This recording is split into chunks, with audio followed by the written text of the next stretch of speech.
A Deus por isso, e eu estou muito feliz porque nesta noite nós vamos retomar a nossa série, o Sermão da Montanha. Para quem está nos acompanhando, até então nós conseguimos ver verso a verso de todo o capítulo 5. Lembrando que o Sermão da Montanha está ali tipificado, nos capítulos 5, 6 e 7 do Evangelho de Jesus, segundo Mateus. E hoje, com a graça de Deus, nós vamos ingressar nos primeiros versos do capítulo 6, e de antemão eu já falo que a mensagem de hoje à noite não é aquela mensagem arrebatadora, aquela mensagem que você ouviria em grandes conferências internacionais, mas é uma mensagem necessária, que traz um ensino sério a toda a igreja de Jesus, uma mensagem que fala a respeito da prática da caridade. E o título da mensagem essa noite é Caridade sem Propaganda. Por gentileza, convido você a abrir comigo a sua Bíblia, o Evangelho de Mateus, capítulo 6, a partir do primeiro verso. Mateus, capítulo 6, do verso 1 ao 4. Todos encontraram? Deixa eu fazer aqui uma pesquisa aí. Quem trouxe Bíblia de papel, dá um glória a Deus aí. Quem trouxe a Bíblia digital, dá um aleluia. Já entendi. O digital está ganhando, né, Keila? É isso aí, gente. Mas cuidado com o excesso de telas, hein? Às vezes um pouco de papel é bom. Assim diz o texto, palavras do nosso Senhor Jesus.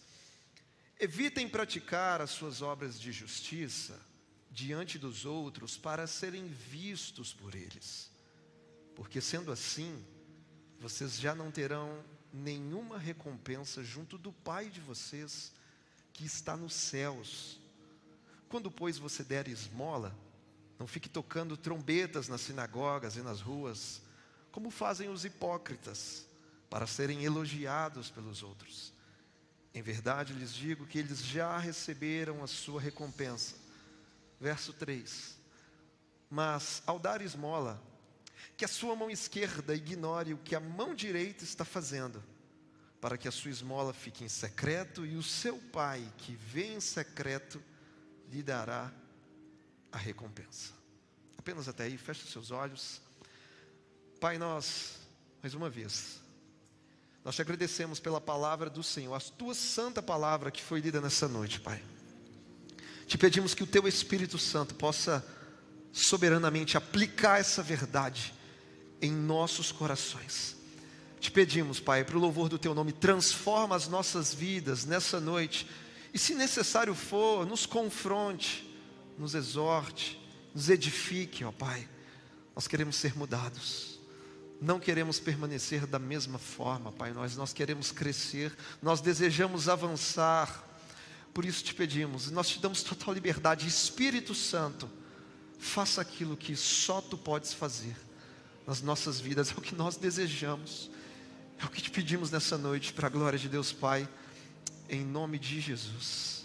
Amém e amém. Caridade sem propaganda. Recentemente, um pastor novaiorquino faleceu. Um grande pastor, grande pensador, chamado Tim Keller, ou Timothy Keller.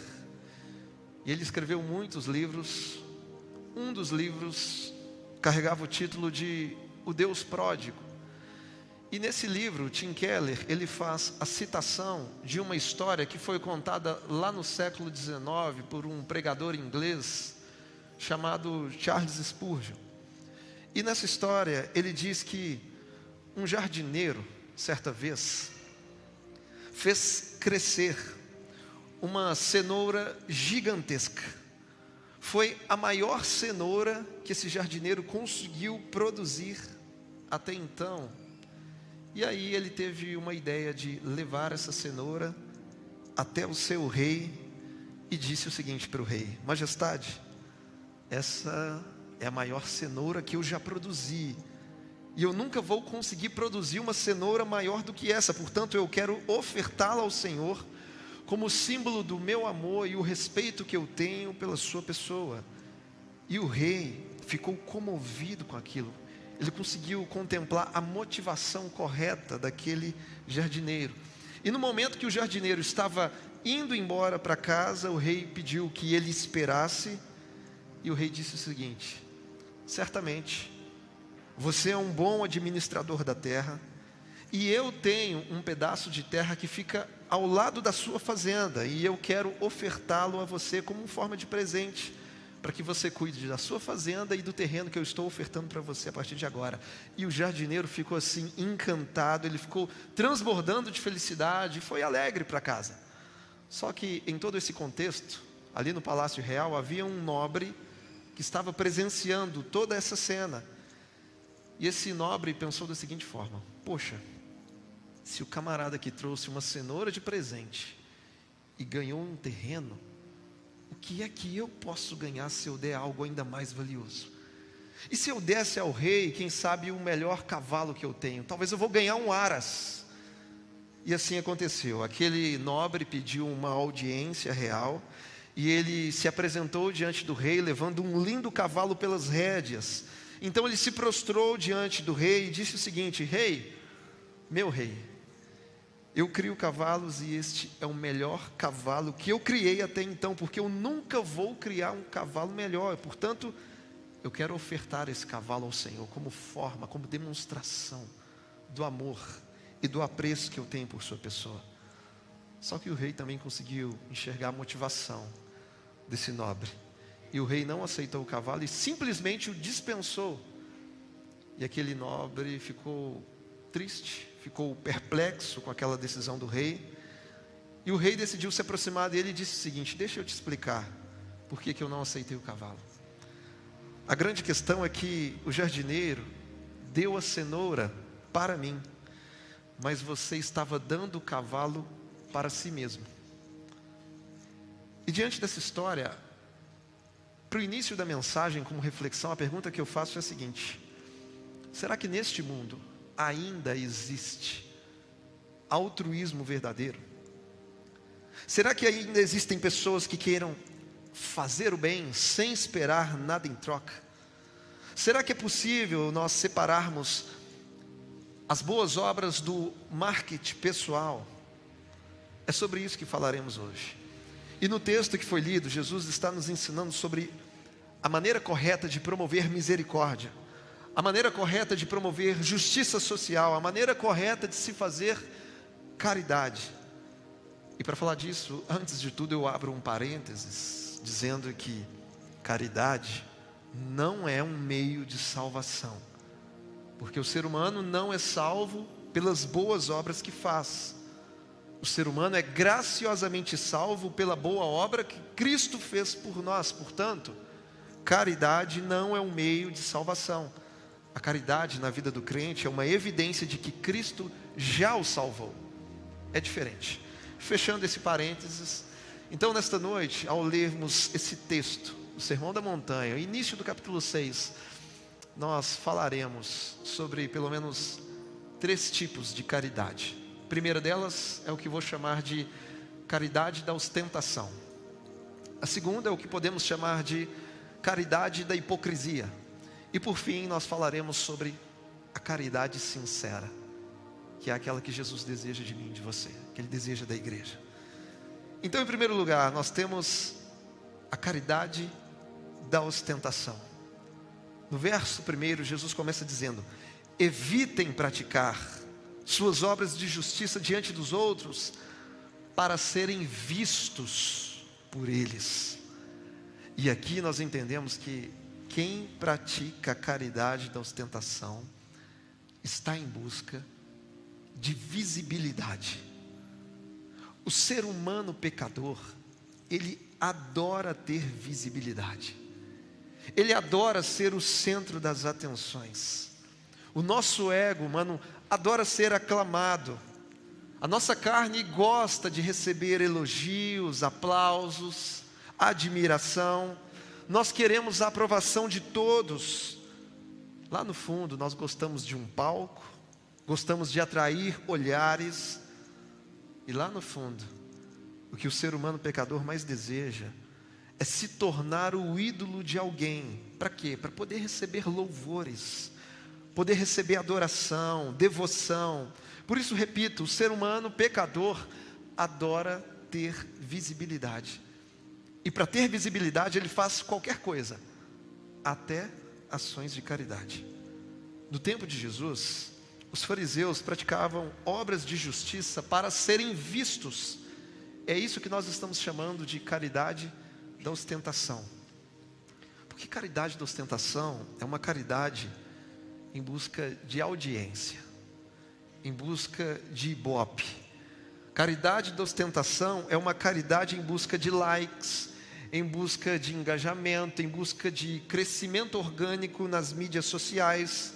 Caridade da ostentação é um mecanismo de massagear o nosso ego, é uma tentativa de convencer as pessoas da seguinte maneira: olhem como eu sou bom, está vendo? Olhem como eu sou generoso, vejam todos, eu sou uma boa pessoa, olhem todos para mim. Eu preciso de visibilidade. Portanto, tudo isso se trata de uma caridade propagandista, em busca de publicidade, pois a pessoa tem um profundo desejo de se promover, de se autoafirmar. Ela quer ser vista, ela deseja ser notada, ela precisa ser percebida. É uma pessoa que não tem a sua identidade profundamente firmada em Deus, e por isso ela tem uma necessidade de aprovação pública. Ela precisa disso. Então, caridade da ostentação é o que podemos chamar talvez de marketing religioso. E o propósito de um marketing religioso é sempre a autopromoção. O objetivo é deixar o público, as massas, impressionadas com a nossa performance. É quando somos movidos a promover um espetáculo espiritual para atrair muitos admiradores. Isso é a caridade da ostentação. E Jesus está nos ensinando que a gente tem que andar muito longe de tudo isso. Agora, olhando para a ordem que Jesus nos dá, a pergunta que eu faço é: será que Cristo está se contradizendo? Porque o texto que foi lido está no contexto do Sermão da Montanha. E no capítulo 5, aparentemente, Jesus diz algo diferente. Porque no capítulo 5 ele disse o seguinte: assim também brilha a luz de vocês diante dos outros, para que vejam as boas obras que vocês fazem e glorifiquem o Pai de vocês que está nos céus. Então no capítulo 5 ele diz: façam boas obras para que as pessoas vejam e o Pai seja glorificado. Mas agora no capítulo 6 ele está dizendo: evitem praticar suas obras de justiça diante dos outros, para serem vistos por Ele. Será que Jesus está se contradizendo? Como que eu consigo entender tudo isso? Então, em primeiro lugar, é elementar. É claro que Jesus não está se contradizendo. Deixa eu te explicar. Se você fizer um ato de caridade, não há problema. Se por algum motivo ou outro as pessoas tomarem conhecimento, não tem problema.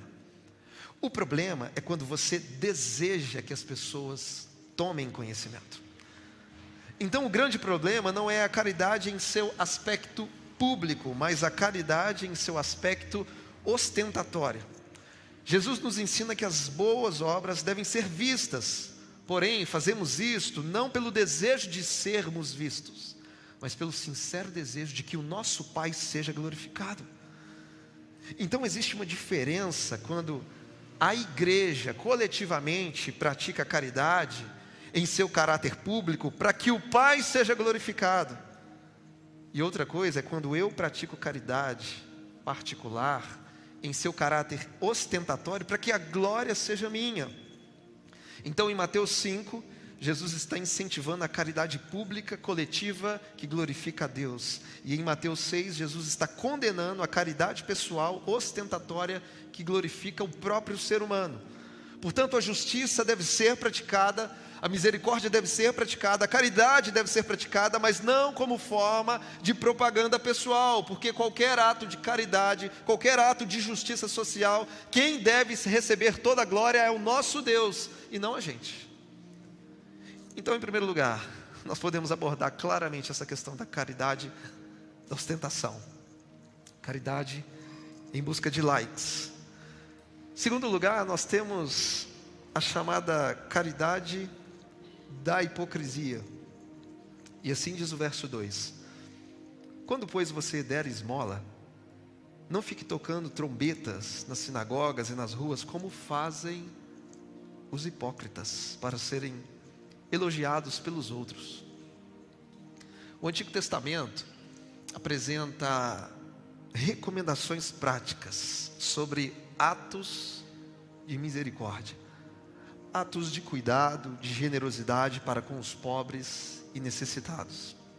Portanto, ao estender a sua mão ao próximo, dando-lhe algum tipo de auxílio financeiro, isso na época era considerado um ato de virtude, um ato elogiável que demonstrava a sua espiritualidade e a sua relação com Deus. E não é à toa que na época os recursos de ofertas do templo, eles eram destinados às viúvas, os órfãos, aos necessitados.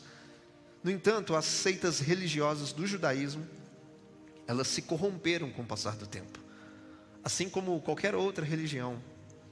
E com base nesse histórico, os fariseus começaram a praticar as mesmas obras de dar esmolas, porém agora com uma motivação errada. Eles não faziam para a glória de Deus, mas faziam para terem visibilidade. Portanto, os fariseus no primeiro século, eles se acostumaram a dar esmolas de forma pública. E através desse aspecto de publicidade, eles se sentiam observados. Porque dependendo da quantidade da doação, media-se o grau de religiosidade ou justiça desse judeu. Então, quanto mais o fariseu praticava caridade, quanto mais ele dava esmola, maior era o seu show, maior era o seu espetáculo, maior era a sua visibilidade nas sinagogas e também nas ruas. No entanto, Jesus chega e condena toda essa prática, porque ele conhecia o coração desses religiosos.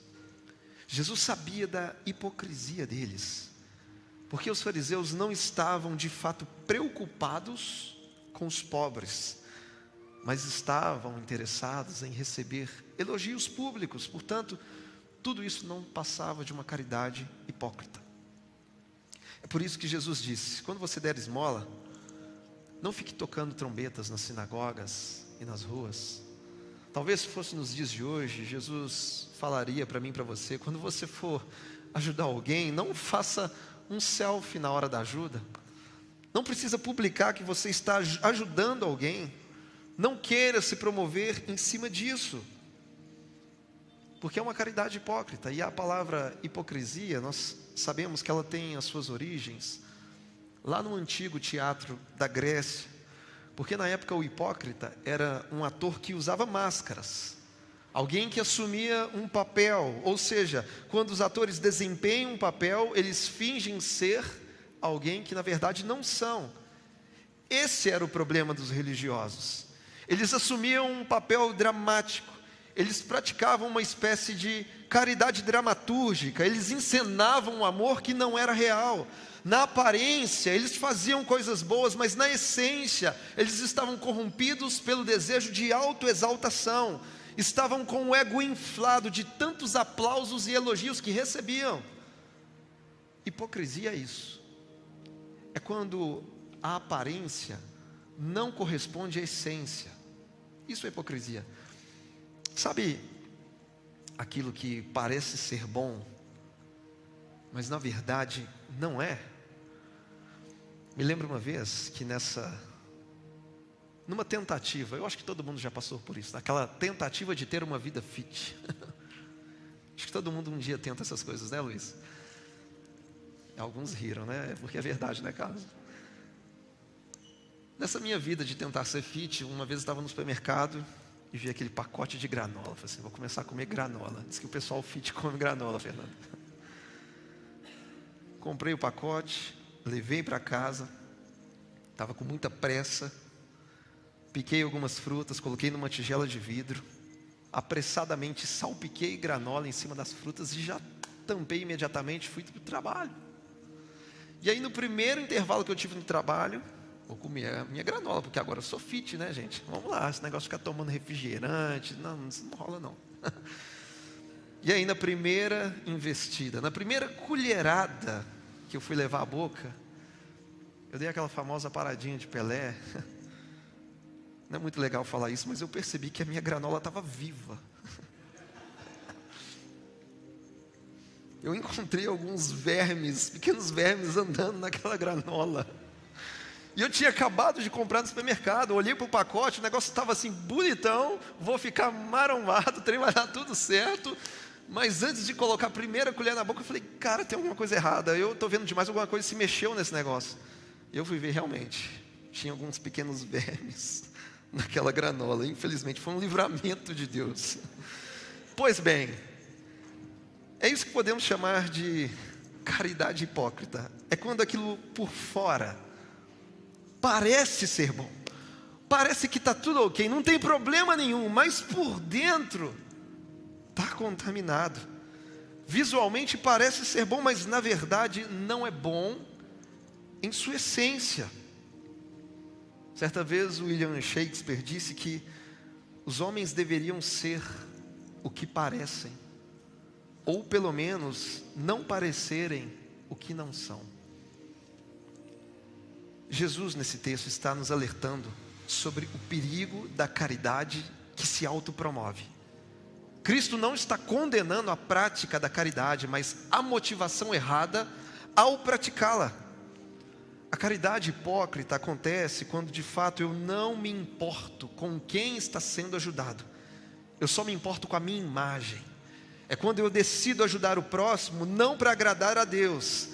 Eu decido ajudar o próximo para agradar o meu ego, para trazer para mim uma espécie de alívio moral. Portanto, a caridade hipócrita é uma caridade sem amor.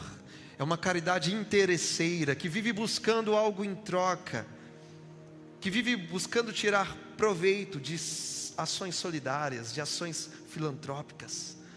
Porque quem pratica a caridade da hipocrisia vive pensando da seguinte forma: quais benefícios eu posso ter? Quais vantagens eu vou adquirir? O que é que eu vou ganhar com tudo isso? Então, caridade hipócrita é fazer o bem pensando apenas no bem de si mesmo. É alguém que faz o certo com a motivação errada. São ações justas promovidas por um coração injusto e totalmente desajustado diante de Deus. E vamos ser sinceros, não é muito difícil nós encontrarmos pessoas que promovem projetos sociais, que lideram ONGs, promovem ações filantrópicas, ações de caridades, no fundo, com intenções eleitoreiras.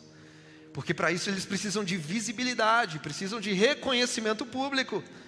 E é claro que eu sei que existem pessoas que promovem essas ações com seriedade, porque tem a motivação certa, que de fato se importam com as pessoas, que de fato se importam com a sociedade.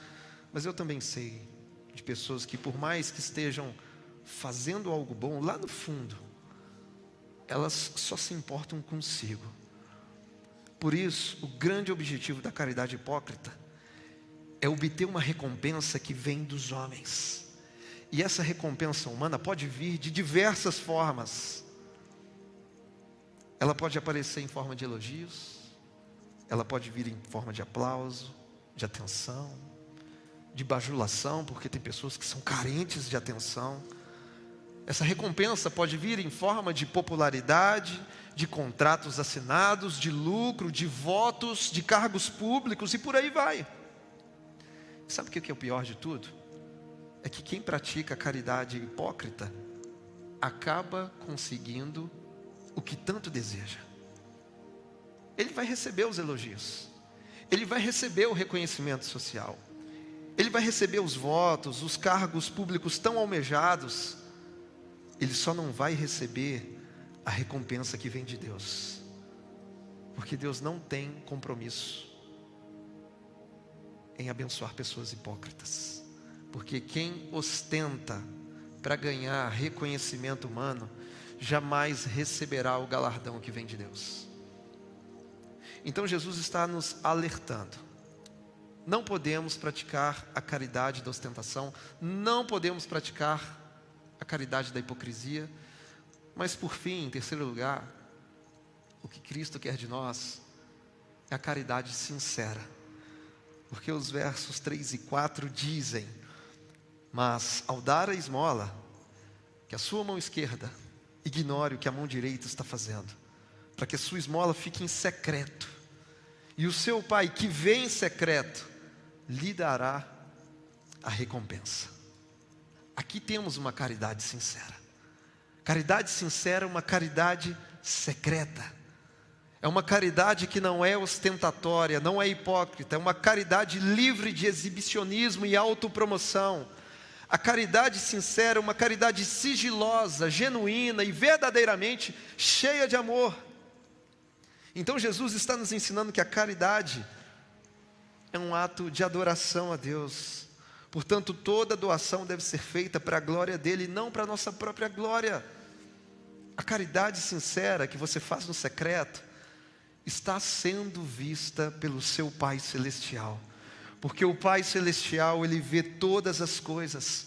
O nosso Pai tem um olhar tão poderoso que consegue penetrar todas as camadas do nosso coração, até encontrar a real motivação daquilo que está sendo praticado, porque o Pai vê todas as coisas. O Pai vê tudo.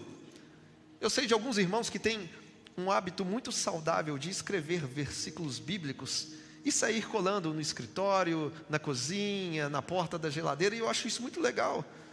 Agora, já imaginou se nós adotássemos essa prática e colocássemos a seguinte frase em todos os lugares: o meu Pai vê tudo. O meu Pai vê tudo. Você ia abrir o seu computador, o seu notebook, estaria lá na proteção de tela: o meu Pai vê tudo. Na tela do seu celular estaria escrito: o meu Pai vê tudo.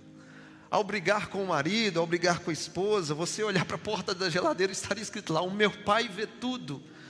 Ao perder a paciência com os filhos, ao perder a paciência com os seus pais, você leria essa frase: o meu Pai vê tudo, porque o nosso Pai vê todas as coisas. O Pai vê ação e vê motivação. O Pai vê coisas públicas e também vê coisas secretas. O Pai vê a aparência e também vê a essência. O Pai olha para aquilo que sai da sua boca e Ele sabe o que você está falando. E o Pai também olha para o seu coração e Ele sabe até aquilo que você não diz. Porque o Pai vê tudo, o Pai sabe tudo, o Pai pode tudo. O Pai vê todas as coisas. Então, você pode ter certeza que a caridade sincera que você faz em secreto, o seu Pai está vendo. Não está passando despercebido. E não para por aí. Aquilo que você faz ao seu próximo em secreto faz com que o Pai te conceda a verdadeira recompensa. E meus irmãos, existe uma grande recompensa para os filhos de Deus. E a recompensa dos filhos de Deus não é compreendida como uma forma de pagamento, porque não se trata de uma remuneração por um serviço prestado. Não se trata de um vínculo empregatício, onde o empregador paga o empregado no final do mês. Portanto, não se trata de um vínculo trabalhista, se trata de um vínculo familiar. Estamos falando da relação de um pai com os seus filhos. A recompensa do Pai para nós não é um pagamento, é uma dádiva, é um presente. A recompensa de Deus para os seus filhos é uma recompensa celestial. É a entrega de uma promessa feita, é o abraço do Pai Celeste, é sermos presenteados com glórias eternas. Por isso, repito, aquilo que você faz ao seu próximo em secreto, faz com que o Deus que te vê em secreto, te conceda a verdadeira recompensa. Porque é Deus quem faz a conta, é Deus quem retribui, é Ele mesmo quem diz que no dia do juízo concederá a verdadeira recompensa a cada um dos seus filhos. Portanto, não se preocupe no tempo presente com os elogios que você não recebeu, não se preocupe agora com os aplausos que não te deram. O seu Pai está vendo todas as coisas e Ele está preparando uma recompensa para você. Como é que podemos guardar o nosso coração da vaidade? Como podemos guardar o nosso coração do orgulho? Fazendo a caridade em segredo. Você não faz caridade para ser aprovado pelos homens. Você faz caridade porque você já foi transformado e salvo pela boa obra do Senhor Jesus Cristo. E eu encerro dizendo que caridade e misericórdia são expressões legítimas da fé cristã. O socorro aos necessitados é uma expressão de verdadeira fé, porque quem afirma amar a Deus, prova isso amando o próximo. Quem foi alvo da misericórdia divina se torna um instrumento de misericórdia ao seu semelhante. Então a caridade é uma prática esperada de todo cristão, porque Jesus não disse se você der esmola, mas Jesus disse quando você der esmola. E o termo quando pressupõe que isso deve acontecer na vida cristã. Afinal, o cristão verdadeiro é aquele que tem o coração aberto, o bolso aberto, as mãos abertas e a casa aberta para a glória de Deus. É assim que um cristão se comporta, não buscando a caridade ostentatória, não buscando a caridade hipócrita em troca de alguma coisa, em troca de um voto, em troca de um contrato. Não, mas praticando em secreto, porque o nosso Pai vê tudo, Ele sabe tudo, e Ele pode tudo. Ele é poderoso para nos recompensar com glórias eternas naquele grande dia. Então não se preocupe se algum homem não reconheceu aquilo que você fez. Não se preocupe se você não recebeu o tão sonhado elogio. Seu Pai está vendo todas as coisas, e a verdadeira recompensa virá dele. Aguarde isso confiantemente, porque vai valer a pena. Vai valer a pena. Se você puder ficar de pé no seu lugar por um instante e fechar os seus olhos, entendendo que a verdadeira recompensa vem do nosso Pai. Senhor, nessa noite